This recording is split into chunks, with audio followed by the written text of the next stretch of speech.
Kalau lu sekarang lagi di kondisi berusaha jadi lebih baik, lebih taat, sholat makin rajin, dan ibadah lainnya pun dikencengin, tapi sekarang malah merasa hidup terasa lebih berat, cobaan dan ujiannya makin banyak dan bertubi-tubi, semoga penjelasan ini menenangkan lo. Seperti biasa, gue akan menjelaskan dari dua perspektif, Islam dan sains. Kita harus sama-sama sepakat nih, kalau ujian manusia itu adalah bentuk dari love language-nya Allah. Rasul bersabda, manusia yang paling berat ujiannya adalah para nabi. Kemudian diikuti oleh orang-orang yang mulia dan soleh setelahnya, sesuai dengan tingkat keimanan dan agamanya. Artinya, semakin tinggi level keimanan seseorang, semakin besar pula kualitas ujiannya. Bukan karena Allah benci, tapi karena Allah ingin naikin derajatnya. The higher the soul climbs, the heavier the wind blows. Allah berfirman di surat Al-Ankabut ayat 2, apakah manusia mengira bahwa mereka akan dibiarkan mengatakan, kami telah beriman, sedang mereka tidak diuji? Ulama seperti Ibnu Al-Qayyim ngejelasin, kalau Allah tuh nggak akan menguji seorang hamba, kecuali untuk menyiapkannya pada derajat yang lebih tinggi dari sebelumnya. Ibaratnya nih, zaman kita sekolah dulu, kalau lu naik kelas, ujiannya juga naik level kan? Dan ini sabda Rasul yang membuat kita yang lagi lelah-lelahnya menjalani ujian hidup sekarang nih bisa tersenyum. Nih, apabila Allah mencintai suatu kaum,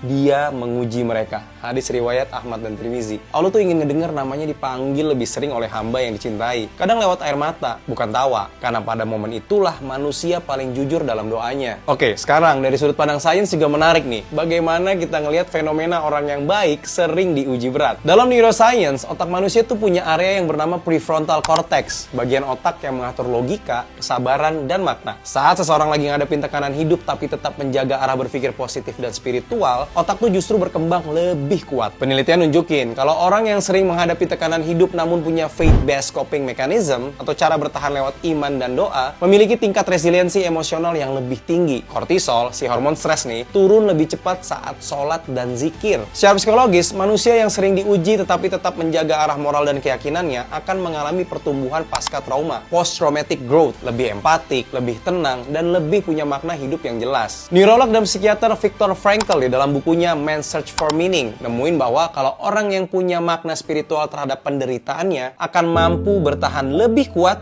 dibanding yang tidak punya makna. Dan ini menariknya identik dengan ajaran Islam. Fa inna ma'al usri yusra, inna ma'al usri yusra. Sesungguhnya bersama kesulitan ada kemudahan. Al-Insyirah ayat 5 dan 6. Artinya, bukan setelah kesulitan ada kemudahan, tapi bersama. Dua hal ini hadir beriringan agar hidup kita tetap seimbang. Kadang, jalan menuju tenang tuh bukan lewat kemudahan, tapi lewat luka yang menuntun kita kembali pada arah. Karena jiwa yang kuat itu tuh nggak lahir dari nyaman, tapi dari proses panjang menata diri di tengah badai.